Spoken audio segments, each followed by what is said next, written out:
Woi, saham BBRI mau dibawa kemana? Bang, BBRI gimana bang? Bang, BBRI gimana dong analisanya? Bang, BBRI kok turun terus? Bang, hari ini udah naik ya BBRI ya? Itu terus yang ditanyain ketika gue lagi live. Gue tahu, gue paham. BBRI itu kan saham sejuta umat. Tapi yang terpenting kan sebenarnya kita paham dulu nih, potensi kenaikan dan potensi kerugiannya seperti apa. Nah, di video kali ini gue bahas kupas tuntas soal BBRI baik dari segi fundamental maupun analisa teknikalnya. Pertama, gue akan bahas dari sisi fundamental tentunya. Berdasarkan dari laporan keuangan terakhir per September 2024 kemarin, terlihat adanya pertumbuhan pendapatan, terutama pendapatan bunga dan syariah meningkat menjadi 148,79 triliun rupiah dibandingkan pada periode yang sama tahun 2023 yang lalu, yaitu sebesar 131,89 triliun rupiah. Jadi ada pertumbuhan sekitar 12,8% year on year.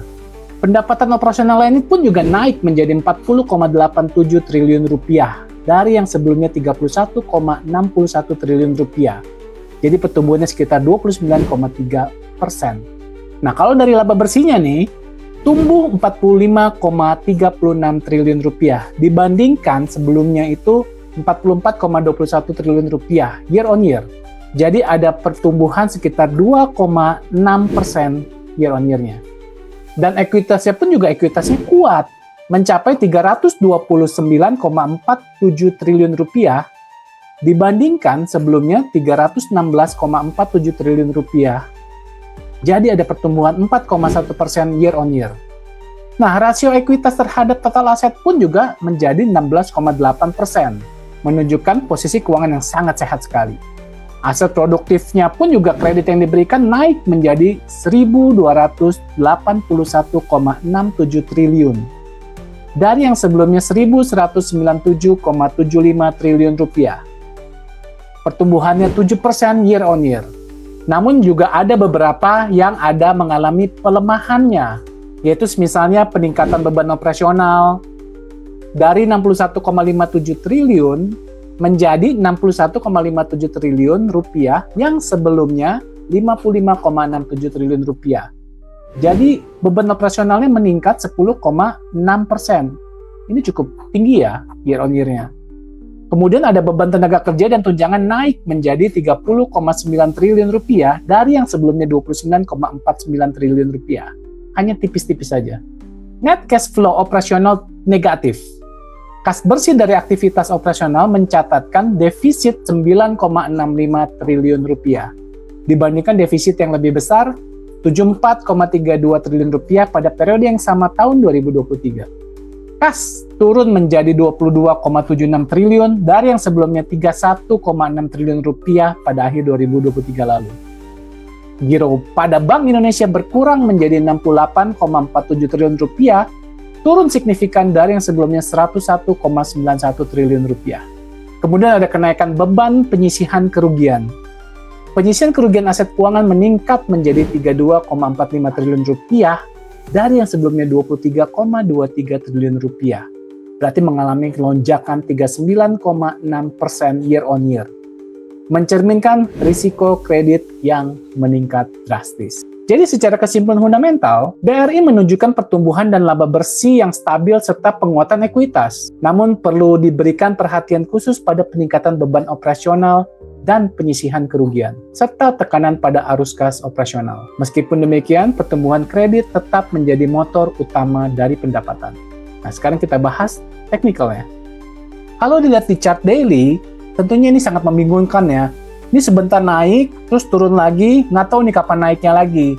Justru kalau gue ngelihat chart yang seperti ini, gue akan naikin time frame yang lebih besar supaya gue bisa ngelihat dengan view yang lebih jelas lagi. Jadi gue akan naikkan ke time frame monthly.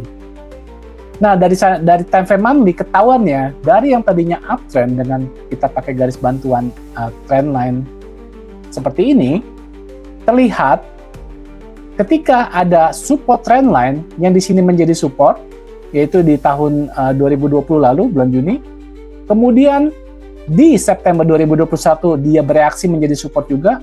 Kemudian bereaksi lagi di Juli 2022 menjadi support. Kemudian juga di Februari 2023 menjadi support. November 2023 menjadi support, tetapi ketika terjadi peristiwa breakout ke bawah, jebol ke bawah di Maret 2024 lalu, area yang tadinya support karena sudah di breakout ke bawah, berubah menjadi resisten di kemudian harinya, yaitu tepat pada saat September 2024 yang lalu, garis tersebut berubah menjadi resisten.